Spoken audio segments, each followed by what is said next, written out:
লাল সবুজের জার্সিতে কিউবা মিচেলের অভিষেক, সাথে ছিলেন জায়ান আহমেদ, ন্যাশনাল সুপারস্টার মোরসালিন। তবুও এএফসি অনূর্ধ্ব-23 এশিয়ান কাপ কোয়ালিফায়ার্সে শুরুটা ভালো হয়নি বাংলাদেশের। সি গ্রুপে স্বাগতিক ভিয়েতনামের বিপক্ষে হারতে হয়েছে 2-0 গোলে।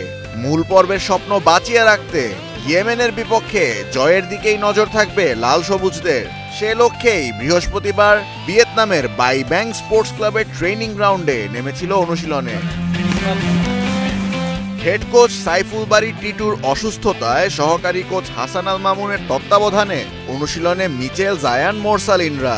এর আগের ম্যাচে দল করেছে বাজে পারফরম্যান্স, মাঝমাঠে করেছে একের পর এক ভুল, যা ভিয়েতনামের বিপক্ষে বাজেভাবেই ভুগিয়েছে বাংলাদেশকে।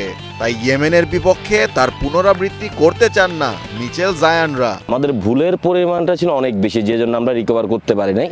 সো তবুও আমরা গতকালকে কথা বলার পর ওরাও বুঝছে, যেমন আমরা যেসব ভুল করছি, যেসব জায়গায় ওগুলি নিয়ে এখন ট্রেনিং চলতেছে। উপরে ভুল করলেও গোলবারের নিচে মেহেদী হাসান শ্রাবণ ছিলেন অতন্দ্র প্রহরী। তার করা 6টি দুর্দান্ত সেভের কারণেই হারের ব্যবধানটা খুব বেশি বড় হয়নি।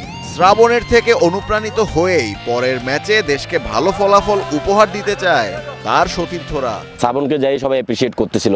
সো কালকে শ্রাবণ ছিল বলতে কথা ওয়ান ম্যান আর্মি, ঠিক আছে। শ্রাবণের জন্য আমরা একটা বড় ডিজাস্টার থেকে হয়তো বেঁচে গেছি, হ্যাঁ। বাট হ্যাঁ, এটা ওর ডিউটি। আমাদের প্লেয়ার এখান থেকে শিক্ষা নিতে হবে যে শ্রাবণ যদি ওর জানটা দিয়ে এভাবে নিজেকে উজাড় করে খেলতে পারে, আমরা কেন নয়। তো শ্রাবণ যেভাবে খেলছে, ইনশাল্লাহ নেক্সট ইয়েমেন অ্যান্ড সিঙ্গাপুর ম্যাচে আমাদের সবগুলি প্লেয়ারে এভাবে খেলবে। শনিবার ভিয়েতনামের ভিয়েত-3 স্টেডিয়ামে সি গ্রুপের দ্বিতীয় ম্যাচে ইয়েমেন অনূর্ধ্ব-23 দলের মুখোমুখি হচ্ছে বাংলার তরুণরা। আগামী বছর সৌদি আরবে মূল পর্ব খেলতে হলে এই ম্যাচে জয়ের বিকল্প নেই বাংলাদেশের। ড্র করলে হয়তো সমীকরণটা হবে বেশ কঠিন, তবে হেরে গেলে এক ম্যাচ হাতে রেখেই মূল পর্বে খেলার স্বপ্ন ভাঙবে বাংলাদেশের। Ashfaqul Mushfiq, star news.